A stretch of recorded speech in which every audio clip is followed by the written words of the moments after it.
নমস্কার প্রিয় দর্শক বন্ধুরা, আপনারা দেখছেন আপনাদের প্রিয় চ্যানেল কেরিয়ার আপডেট বেঙ্গলি। বন্ধুরা, এই মুহূর্তে বলা যেতে পারে রাজ্যের শাসক দলের অন্দরে বিরাট বড়সড় ঝড় উঠে গিয়েছে।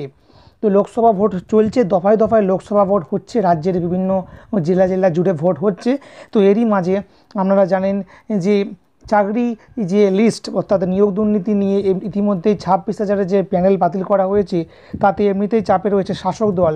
তো তারই মধ্যে আবার রাজ্যের বলা যেতে পারে শাসক দল আরও ভয়ঙ্কর চাপে পড়ে গেল কুণাল ঘোষের বিস্ফোরক মন্তব্যে।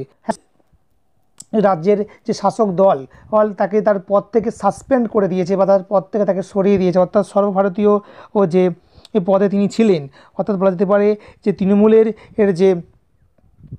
যে মুখপাত্র পদে তিনি ছিলেন, তো সেই তৃণমূলের মুখপাত্র পদ থেকে তাকে সরিয়ে দেওয়া হয়। আর এই পদ থেকে সরিয়ে পরেই তিনি বিস্ফোরক মন্তব্য করেছেন। একেবারে বলা যেতে পারে যে কেঁচো খুঁড়তে কেউটো বেরিয়ে পড়েছে। হ্যাঁ বন্ধুরা, তো তিনি জানিয়েছেন যে নিয়োগ দুর্নীতিতে মমতাও জড়িত ছিল, রাজ্যের বড় বড় মন্ত্রীরা জড়িত ছিল এবং সেই সঙ্গে তারা এই ব্যাপারটি সবই জানতেন, তারপরেও তারা কোনো রকম স্টেপ নেয়নি, কোনো কিছু করেনি। হ্যাঁ বন্ধুরা, আর যার ফলেই বলা যেতে পারে তোলপাড় হয়ে যাচ্ছে এই মুহূর্তে গোটা রাজ্য জুড়ে। ভয়ঙ্কর বিস্ফোরক মন্তব্য করেছেন। তো তিনি কি বলেছেন চলুন আমাদেরকে জানিয়ে দেবো। তো নিয়োগ দুর্নীতি নিয়ে উত্তাল এমনিতেই রাজ্য রাজনীতি, বিশেষ করে লোকসভা নির্বাচনের মুখে প্রায় 26,000-এর চাকরি বাতিল হয়ে গিয়েছে। তো বলা যেতে পারে এটা নিয়ে এমনিতেই চাপে রয়েছে রাজ্যের শাসক দল। আর তার উপর আবার চাপ বাড়িয়ে দিল নিয়োগ দুর্নীতি নিয়ে কার্যত বোমা ফাটিয়ে দিলেন তৃণমূলের অপসারিত রাজ্যের সাধারণ সম্পাদক কুণাল ঘোষ। হ্যাঁ বন্ধুরা, এর মধ্যে সবচেয়ে বড় আপডেট। তো সংবাদ মাধ্যমকে দেওয়া সাক্ষাৎকারে তিনি বলেন, পার্থ চট্টোপাধ্যায় এবং তার নাম করে যে টাকা তোলা হচ্ছে আগে থেকেই সেই খবর দলের কাছে ছিল। এমনকি চাকরি যে বিক্রি হয়েছে তা 2021 সালের বিধানসভা নির্বাচনের আগে দল জানত বলেও বিস্ফোরক মন্তব্য করেছেন কুণাল ঘোষ। আর এই মন্তব্য নিয়েই বলা যেতে পারে উত্তাল হয়ে উঠেছে রাজ্য রাজনীতি।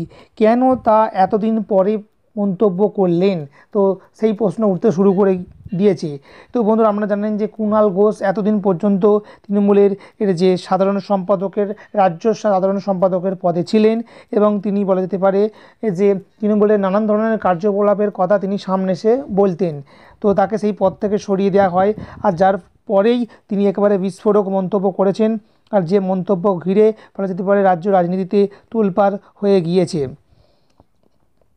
তো আপনারা জানেন যে কুণাল ঘোষ, তো তাকে তার আর পদ থেকে সরিয়ে দেওয়ার পরেই এই ধরনের বিস্ফোরক মন্তব্য করেছেন কুণাল ঘোষ। তো এক সাক্ষাৎকারে এই তৃণমূল নেতা দুর্নীতি প্রসঙ্গে বলেন, শিক্ষায় যে দুর্নীতি হয়েছে তা শীর্ষ নেতৃত্ব আগে থেকেই জানতো, আর সেই কারণে শিক্ষামন্ত্রীর পদে আর পার্থ চট্টোপাধ্যায়কে বসানো হয়নি। এই বিষয়ে তিনি ক্ষোভ প্রকাশও করেছিলেন। তবে এই কেলেঙ্কারিতে তিনি একা নয়, একাধিক নেতা চাকরি বিক্রির সঙ্গে যুক্ত রয়েছে এবং কি বহাল তবিয়তে এখনও তারা দলের মধ্যে রয়েছে বলে দাবি কুণাল ঘোষের। এমনকি চাকরি বিক্রি করার জন্য আরও এক মন্ত্রীর দিকেও তিনি আঙুল তুলেছেন। এই নেতার কথায়, যিনি চাকরি বিক্রিতে যুক্ত তিনি এখনও রাজ্যের মন্ত্রী, বহাল তবিয়তে তিনি আছেন বলেও তিনি জানিয়েছেন। এমনকি তিনি এসএসসির দিকেও আঙুল তুলেছেন। তিনি বলেছেন এর চাকরি দেওয়ার কোনো সদিচ্ছা নেই, যদি চাকরি দেওয়ার সদিচ্ছা থাকতো তাহলে এতদিন সুষ্ঠুভাবে নিয়োগ সম্পন্ন হয়ে যেত। তো বন্ধুরা, আপনারা কি বুঝতে পারছেন এখানে কুণাল ঘোষ ঠিক কোন মন্ত্রীর কথা বলতে চেয়েছেন? কোন মন্ত্রী বহাল তবিয়তে ঘুরে বেড়াচ্ছে, চাকরি বিক্রি করে কোটি কোটি টাকা কোন মন্ত্রী লুটে নিয়েছে বা কোন মন্ত্রীর পকেটে গেছে? যদি আপনাদের জানা থাকে অবশ্যই কমেন্ট সেকশানে কমেন্টস করতে একেবারেই ভুলবেন না।